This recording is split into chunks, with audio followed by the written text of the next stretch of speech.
A Incubate Pictures apresenta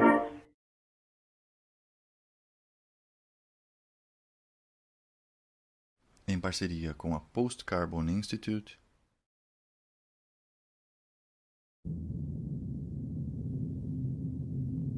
Não há amanhã.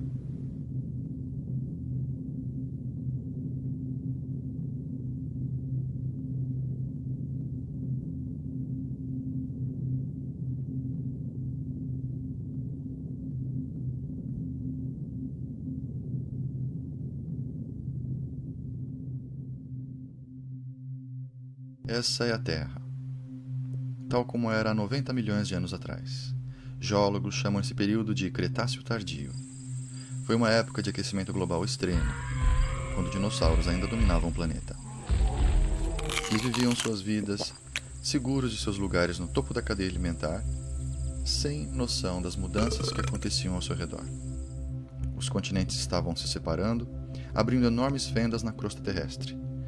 Elas se inundaram, transformando-se em mares. Algas sobreviveram ao calor extremo, envenenando a água. Elas morreram. E trilhões delas caíram no fundo das fendas. Os rios levaram sedimento para os mares, até que os restos orgânicos das algas foram enterrados. Com o aumento da pressão, aumentou também o calor, até que uma reação química transformou a matéria orgânica em combustíveis fósseis hidrocarbonitos, petróleo e gás natural. Um processo parecido aconteceu na Terra, o que produziu carvão mineral. A natureza levou 5 milhões de anos para criar os combustíveis fósseis que o mundo consome em um ano. O estilo de vida moderno é totalmente dependente dessa luz solar fossilizada, apesar de muita gente nem ter noção disso. Desde 1860, os geólogos descobriram mais de 2 trilhões de barris de petróleo. Desde então, o mundo já usou aproximadamente metade. Antes de poder extrair petróleo, você tem que descobri-lo. No começo era fácil achar e barato extrair. O primeiro campo de petróleo americano foi o Spindletop, descoberto em 1900. Muitos outros se seguiram. Os geólogos exploraram a América do Norte, acharam enormes depósitos de petróleo, gás natural e carvão mineral. Os Estados Unidos produziram mais petróleo do que qualquer país do mundo, fazendo com que se tornasse uma superpotência industrial. Uma vez que o poço começa a produzir petróleo, é só uma questão de tempo para que entre em declínio. Poços individuais têm níveis de produção diferentes. Quando se faz a média de muitos poços, o gráfico resultante parece com uma curva de Bell. Normalmente leva 40 anos depois do pico de descoberta para que um país chegue ao pico de produção. Depois disso, a queda é permanente. Nos anos 50, o geofísico da Shell, M. King Hubbert, previu que a produção de petróleo nos Estados Unidos ia atingir o pico em 1970, 40 anos depois do pico da descoberta de petróleo americano. Poucos acreditaram nele. Entretanto, em 1970, a produção americana teve seu pico e entrou em permanente declínio. Hubbert estava certo. Desse ponto em diante, os Estados Unidos iriam depender cada vez mais da importação de petróleo. Isso os fez vulneráveis a interrupções no fornecimento e contribuiu para o desastre econômico da crise do petróleo em 73 e 79. Nos anos 30 ocorreu a maior taxa de descobrimentos da história dos Estados Unidos. Apesar da tecnologia avançada, o declínio das descobertas de novos campos de petróleo tem sido implacável. As descobertas mais recentes, como a ANWR, poderiam no máximo prover petróleo para 17 meses. Mesmo o novo campo Jack 2, do Golfo do México, proveria apenas alguns meses da demanda doméstica. Apesar de grandes, nenhum desses campos se aproxima de satisfazer a necessidade energética americana. As provas já se acumulam de que a produção de petróleo está atingindo o pico ou está perto disso.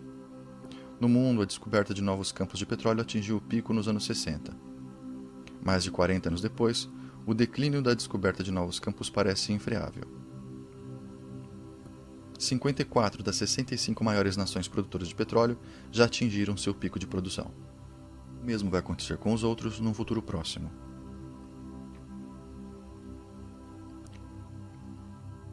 O mundo precisará do equivalente a uma nova Arábia Saudita a cada 3 anos para compensar a queda da extração dos campos existentes hoje. Nos anos 60, 6 barris de petróleo eram descobertos para cada barril usado. 4 décadas depois, o mundo consome entre 3 e 6 barris para cada barril descoberto.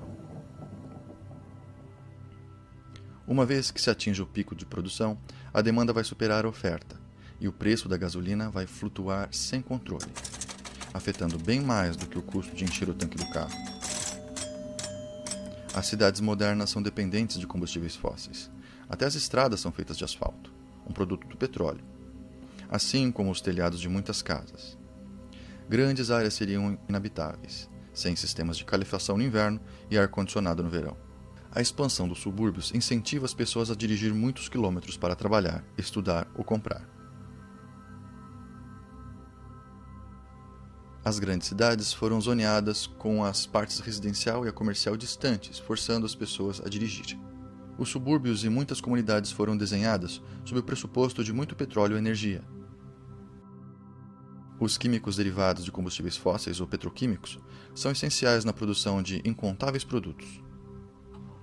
O sistema moderno de agricultura é fortemente dependente de combustíveis fósseis, como nossos hospitais, aviação, sistemas de distribuição de água e as forças armadas americanas, que sozinhas consomem 140 milhões de barris de petróleo por ano.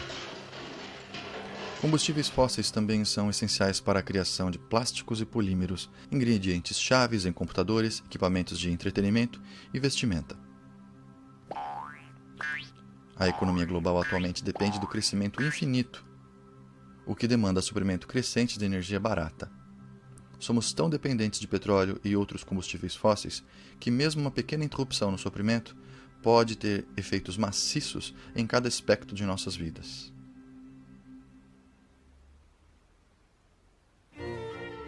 Energia.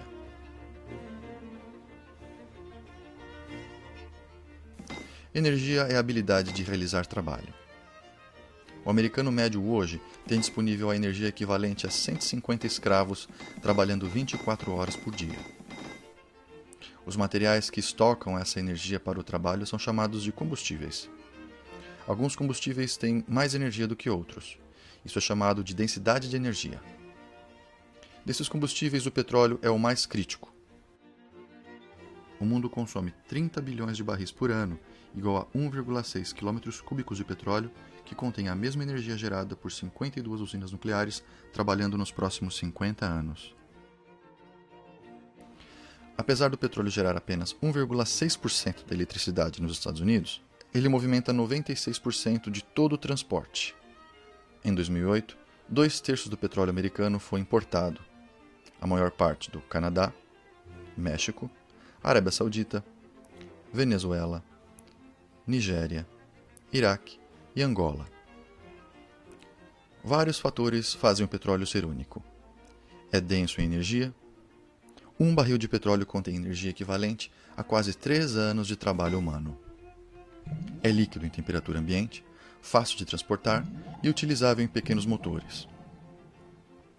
Para adquirir energia, você precisa usar energia. O truque é usar quantidades menores para achar e extrair quantidades maiores. Isso se chama na sigla em inglês EROEI, retorno de energia sobre energia investida. Fácil de extrair, o cru de boa qualidade era bombeado antes. Os petroleiros gastavam energia equivalente a 1 barril para extrair 100.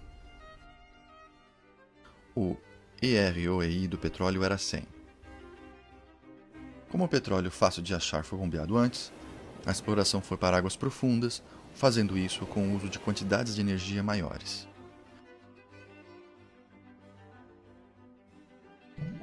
Geralmente, o óleo que achamos agora é pesado ou muito cru e caro para refinar.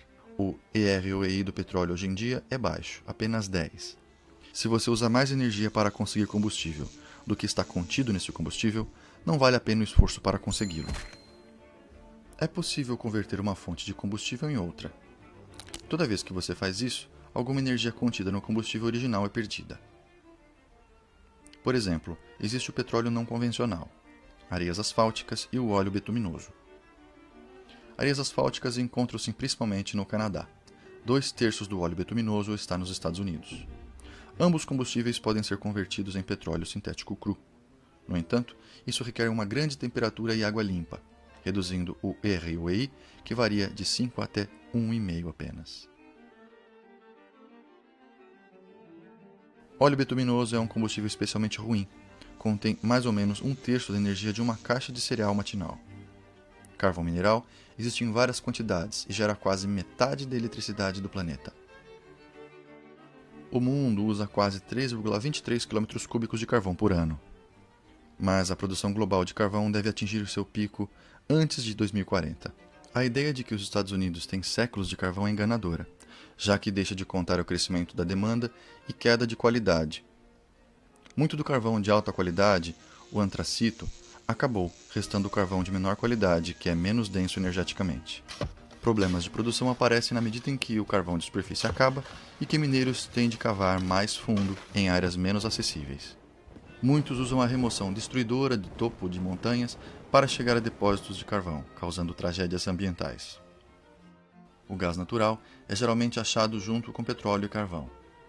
A descoberta norte-americana de gás convencional teve seu pico em 1950 e a produção teve o pico nos anos 70. Seu gráfico de descobertas for avançado em 23 anos, o possível futuro do gás natural norte-americano é revelado. Recentes descobertas tornaram possível a extração de gás natural não convencional, como o gás de xisto, que pode ajudar a adiar o declínio do futuro. O gás natural não convencional é controverso, já que precisa de preços altos de energia para ser lucrativo. Mesmo com gás não convencional, pode haver o pico na produção global de gás natural em 2030. Grandes reservas de urânio para a fusão nuclear ainda existem. Para substituir os 10 terawatts que o mundo gera em combustíveis fósseis, seria necessário 10.000 usinas nucleares. Nessa taxa, as reservas de urânio conhecidas durariam apenas de 10 a 20 anos. Experiências com rápidos reatores regenerativos, à base de plutônio na França e Japão, têm sido fracassos caros. A fusão nuclear enfrenta obstáculos técnicos maciços. Então, há os renováveis. Energia eólica tem um EROI alto, mas intermitente. A hidrelétrica é confiável, mas a maioria dos rios no mundo desenvolvido já está barrada. Plantas geotérmicas convencionais usam fontes de calor que existem perto da superfície da Terra, mas ficam limitados a certas áreas. No sistema experimental EGS, 2 abrigos seriam furados a 9 km de profundidade. A água é bombardeada para baixo em um poço para ser aquecida nas fissuras. Depois sobe por outra, gerando energia. De acordo com um relatório recente do MIT, essa tecnologia pode suprir 10% da eletricidade em 2050. A energia das marés é restrita a áreas costeiras. A densidade de energia das ondas varia de região para região. Transportar energia gerada por marés para o continente seria um desafio.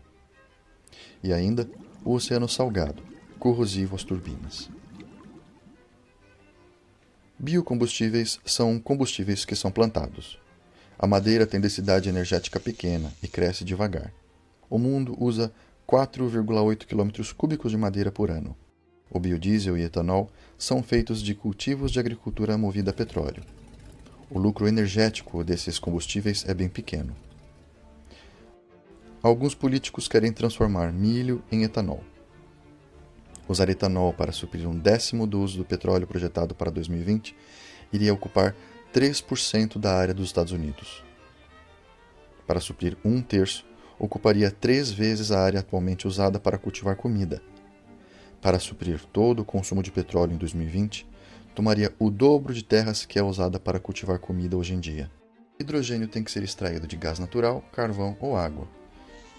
Esse processo usa mais energia do que conseguimos extrair do hidrogênio. Isso faz com que uma economia baseada no hidrogênio seja improvável. Todos os painéis fotovoltaicos do mundo geram a mesma eletricidade que apenas 2 usinas de energia de carvão.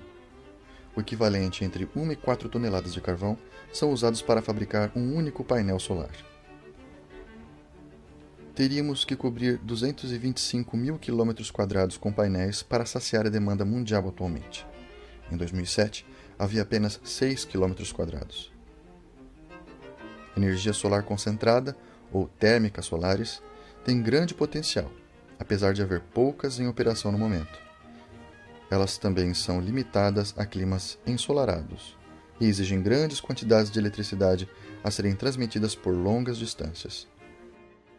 Todas as alternativas ao petróleo dependem de maquinário movido a petróleo ou requerem materiais como plásticos que são produzidos do petróleo.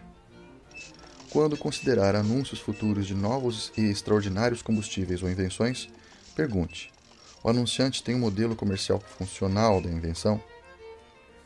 Qual a densidade energética? Pode ser armazenado ou facilmente distribuído? É confiável ou intermitente? Pode ganhar escala a nível nacional? Há algum desafio de engenharia escondido? Qual é o EROI? Quais são os impactos ambientais? Lembre que grandes números podem ser enganadores. Por exemplo, 1 bilhão de barris de petróleo satisfazem a demanda global por apenas 12 dias. A transição de combustíveis fósseis seria um desafio monumental. Em 2007, o carvão gera 48,5% da energia nos Estados Unidos. 21,6% vem de gás natural, 1,6% do petróleo, 19,4% é nuclear e 5,8% é hidrelétrica. Outras renováveis geram apenas 2,5%. É possível substituir um sistema baseado em combustíveis fósseis com uma colcha de retalhos de alternativas? Grandes avanços tecnológicos são necessários, assim como vontade política e cooperação, investimentos maciços, consenso internacional e retroalimentação de 45 trilhões de dólares na economia global, incluindo transporte, fábricas e sistemas de agricultura, assim como técnicos competentes para administrar a transição. Com tudo isso alcançado, o modo de vida atual continuaria?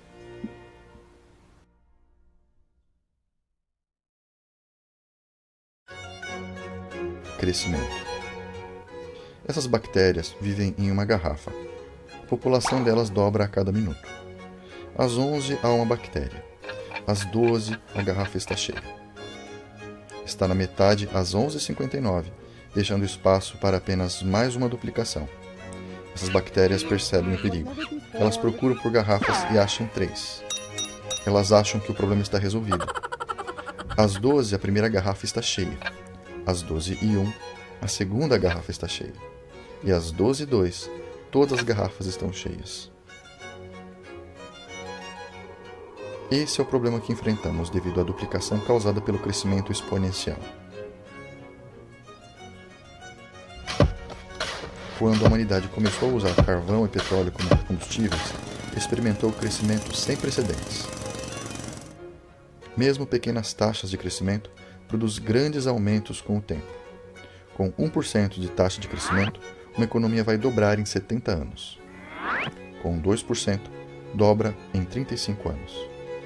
Com 10% de taxa de crescimento, uma economia dobra em apenas 7 anos. Se uma economia cresce a uma taxa média de 3%, ela dobra em 23 anos. Em cada duplicação, a demanda por energia e recursos vai exceder todas as outras duplicações prévias somadas. O sistema financeiro é construído sob o pressuposto do crescimento, que requer um crescente suprimento de energia para manter. Bancos emprestam dinheiro que eles não têm. Na verdade, criam dinheiro. Devedores usam o dinheiro que foi criado pelo empréstimo para melhorar seus negócios e pagar a dívida com juros, o que requer mais crescimento. Por essa criação do dinheiro em forma de débito, a maior parte do dinheiro no mundo representa um débito com juros a serem pagos. Sem a contínua e cada vez maior geração de devedores para produzir crescimento e, portanto, pagamento desses débitos, a economia vai colapsar. Como um esquema em pirâmide, o sistema deve se expandir ou morrer. Parte pelo sistema de débito, os efeitos do crescimento econômico têm sido espetaculares no PIB, barragens de rios, usos de água, fertilizantes, população urbana, consumo de papel, veículos a motor, comunicações e turismo. A população mundial cresceu até 7 bilhões e espera-se que passe de 9 bilhões em 2050. Numa Terra plana e infinita, isso talvez não fosse um problema. Entretanto, como a Terra é redonda e finita, nós eventualmente vamos enfrentar o limite do crescimento.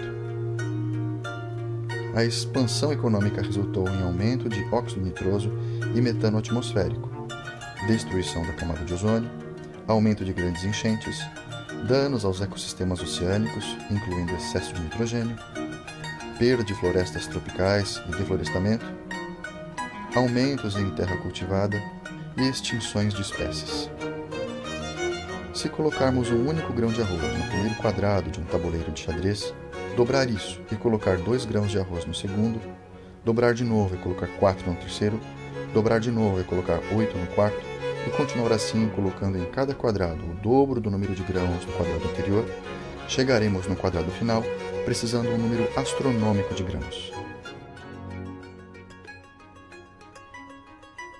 9 quintilhões, 223 quadrilhões, 372 trilhões, 36 bilhões, 854 milhões, 775 mil grãos. Mais grãos do que a humanidade já cultivou nos últimos 10 mil anos. As economias modernas, como os grãos no tabuleiro de xadrez, dobram a cada poucas décadas. Em qual quadrado do tabuleiro nós estamos? Além de energia, a civilização demanda numerosos recursos essenciais: água limpa, solo, comida, florestas e muitos tipos de minerais e metais. O crescimento é limitado pelo recurso essencial em suprimento escasso. Um barril é feito de tábuas, e como a água que enche o barril, o crescimento só pode ir até a menor tábua, ou recurso essencial mais limitado. Humanos atualmente utilizam 40% de toda a atividade de fotossíntese na Terra. Apesar de poder ser possível usar 80%, é improvável chegar a usar 160%.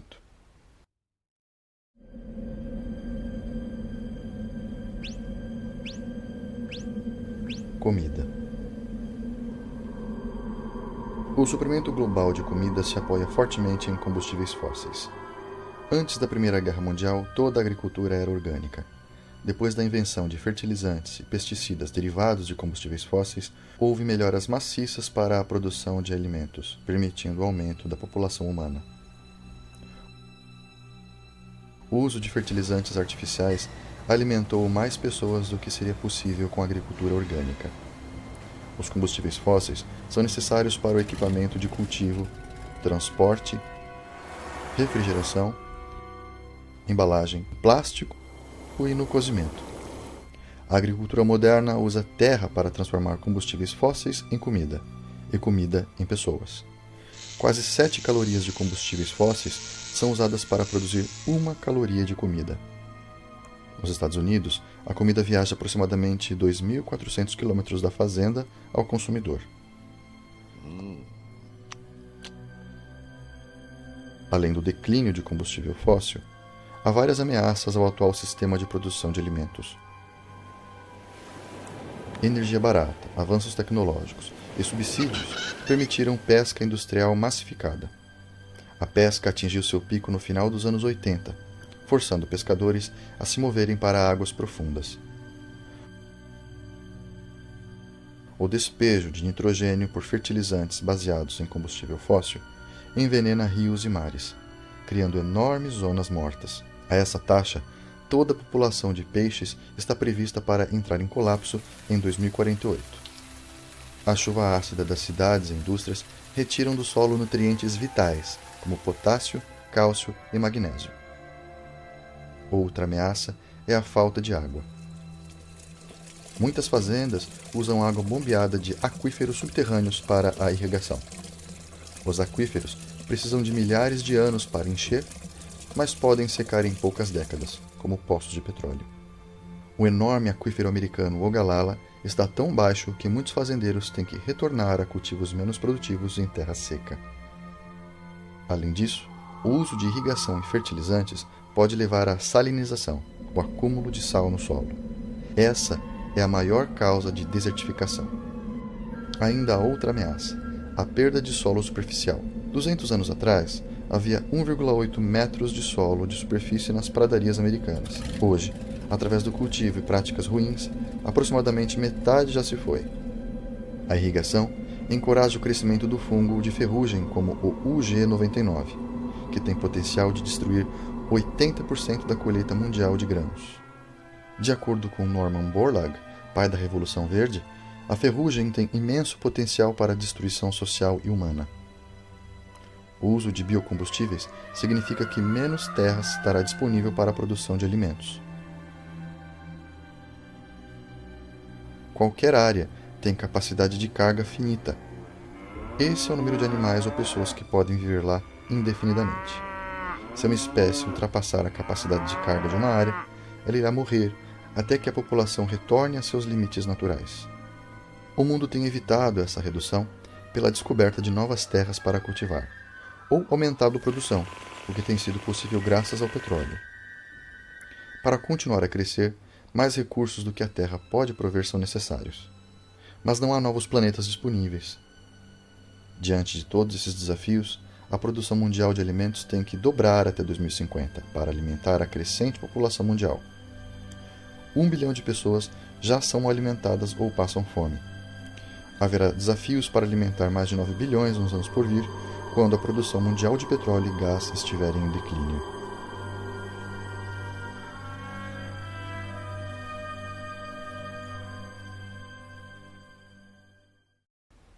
O final feliz. A economia global cresce exponencialmente a 3% ao ano. Ao consumir crescentes quantidades de recursos não renováveis, minerais e metais, assim como recursos renováveis, como água, florestas, solos e peixes, mais rápido do que eles podem se recuperar. Mesmo com a taxa de crescimento de 1%, uma economia vai dobrar em 70 anos. O problema se intensifica por outros fatores. A globalização permite que pessoas de um continente comprem alimentos e comida feitos por outras em outro continente. As linhas de fornecimento são longas, restringindo ainda mais os limitados recursos de petróleo. Nós agora confiamos em países distantes para necessidades básicas. As cidades modernas são dependentes de combustíveis fósseis. Os sistemas bancários são baseados em dívida, forçando as pessoas em uma espiral de empréstimos e repagamentos, produzindo crescimento. Como nós podemos enfrentar esses problemas? Muitos acreditam que as crises podem ser prevenidas pela conservação, tecnologia, crescimento inteligente, reciclagem, carros elétricos ou híbridos, substituição ou pelo voto. A conservação vai economizar seu dinheiro, mas sozinha não vai salvar o planeta. Se apenas alguns cortarem o uso de gasolina, a demanda reduzida vai fazer cair os preços, permitindo que outros comprem por menos. Da mesma maneira, um motor mais eficiente, que use menos energia, vai, paradoxalmente, levar a um maior uso de energia. No século XIX, o economista inglês William Stanley Jevons percebeu que motores a vapor melhorados faziam o carvão ser uma fonte de combustível com melhor custo, o que levava ao uso de mais motores a vapor, o que aumentava o consumo total de carvão. O crescimento do uso vai consumir qualquer energia ou recurso economizado pela conservação. Muitos acreditam que os cientistas irão resolver esses problemas com uma nova tecnologia. Mas tecnologia não é energia. A tecnologia pode canalizar a energia para trabalhar, mas não pode substituí-la. Ela também consome recursos. Por exemplo, computadores são feitos com 10% da energia necessária para fazer um carro. Tecnologias mais avançadas podem piorar a situação, já que muitos requerem minerais raros, que também podem se aproximar dos limites. Por exemplo, 97% das terras raras do mundo são produzidas na China, a maior parte numa única mina no interior da Mongólia. Esses minerais são usados em conversores catalíticos, motores de avião, ímãs de alta eficiência e discos rígidos, baterias de carros híbridos, lasers, aparelhos de raio-x, abrigos de reatores nucleares, CDs, motores de veículos híbridos, lâmpadas econômicas, fibras óticas e telas planas. A China começou a considerar restringir a exportação desses minerais, enquanto a demanda voa. E assim, o chamado crescimento sustentável, o crescimento inteligente, não irá ajudar, já que também usa metais e minerais não renováveis em quantidade cada vez maiores, incluindo as terras raras. Reciclar não vai resolver o problema, já que requer energia e o processo não é 100% eficiente. É possível apenas retomar uma fração do material reciclado, uma grande parte está perdida para sempre. É lixo. Os carros elétricos rodam com eletricidade, e como a maior parte da energia é gerada com os combustíveis fósseis, isso não é uma solução. Além disso, carros de todos os tipos consomem petróleo na sua produção. Cada pneu sozinho requer 7 galões de petróleo. Há perto de 800 milhões de carros no mundo em 2010. Pelas taxas atuais de crescimento, esse número vai chegar a 2 bilhões em 2025. É improvável que esse planeta possa suportar tantos veículos por tanto tempo, independentemente da fonte de energia. Muitos economistas acreditam que o livre mercado vai substituir uma fonte de energia por outra pela inovação tecnológica. Entretanto, os principais substitutos do petróleo enfrentam suas próprias taxas de declínio. A substituição também falha ao não levar em conta o tempo necessário para a sua preparação. O relatório Hirsch do Departamento de Energia americano estima que pelo menos 2 décadas seriam necessárias para preparar para os efeitos do pico do petróleo. Essas questões de escassez de energia, diminuição de recursos, perda de solo superficial e poluição são todos sintomas de um problema maior: crescimento. Enquanto nosso sistema financeiro demandar crescimento eterno, é improvável que aconteça uma reforma. Então, como vai ser o futuro? Os otimistas acreditam que o crescimento vai continuar para sempre, sem limites. Os pessimistas acham que nós estamos indo em direção a uma nova idade da pedra ou extinção. A verdade pode estar entre esses dois extremos. É possível que a sociedade recaia em um estado mais simples, em que o uso de energia é bem menor. Isso significaria uma vida mais difícil para a maioria. Mais trabalhos manuais, mais trabalho na terra e produção local de bens, comida e serviços. O que uma pessoa pode fazer para se preparar para um futuro desses? Espere uma diminuição no suplemento de comida e bens de locais distantes. Comece a caminhar ou andar de bicicleta. Se acostume a usar menos eletricidade. Saia das dívidas. Tente evitar bancos. Ao invés de fazer compras em grandes lojas varejistas, apoie negócios locais. Compre comida cultivada localmente em feiras de produtores. Ao invés de grama, considere uma horta para cultivar a sua própria comida. Aprenda a conservá-la. Considere o uso de moedas locais se a economia cessar de funcionar em grande escala. E desenvolva maior autossuficiência. Nenhum desses passos vai impedir o colapso, mas eles podem melhorar suas chances num futuro de pouca energia, em que nós teremos que ser mais independentes, como os nossos ancestrais foram um dia.